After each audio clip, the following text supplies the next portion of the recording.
మా వంటగదికి స్వాగతం. మా వంటగదిలో మినప్పిండితో పునుకులు వేయటం నేర్చుకుందాం. దానికి కావాల్సిన పదార్థాలు: మినపప్పు నానబెట్టి మిక్సీ వేసుకోవాలి. ఇలా ఉల్లిపాయలు, పచ్చిమిర్చి, జీలకర్ర, కరివేపాకు, కొత్తిమీర, అల్లం.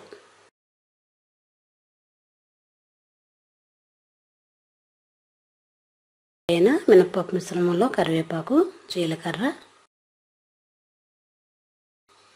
పచ్చిమిర్చి, ఉల్లిపాయ ముక్కలు కూడా వేసి కొద్దిగా ఉప్పు కూడా వేసి బాగా కలుపుదాం.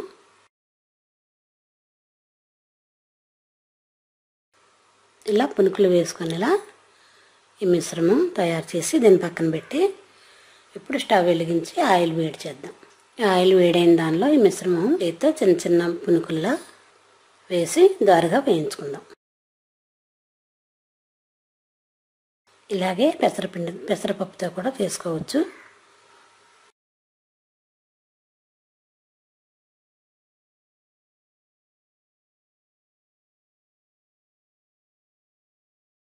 ఇలా పునుకులు రెండు వైపులా వేగిన తర్వాత ఒక ప్లేట్లో తీసుకుందాం.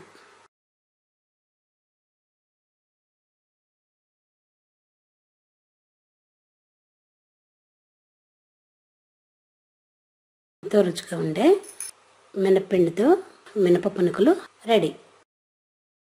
దీన్ని మీకు ఇష్టమైన చట్నీతో కానీ లేదంటే కారపొడితో కానీ సర్వ్ చేయొచ్చు. మా వంటగదిలో మినప పునుకులు రెడీ. మరిన్ని వంటల కోసం మా వంటగదిని సబ్స్క్రైబ్ కాగలరు. ధన్యవాదములు.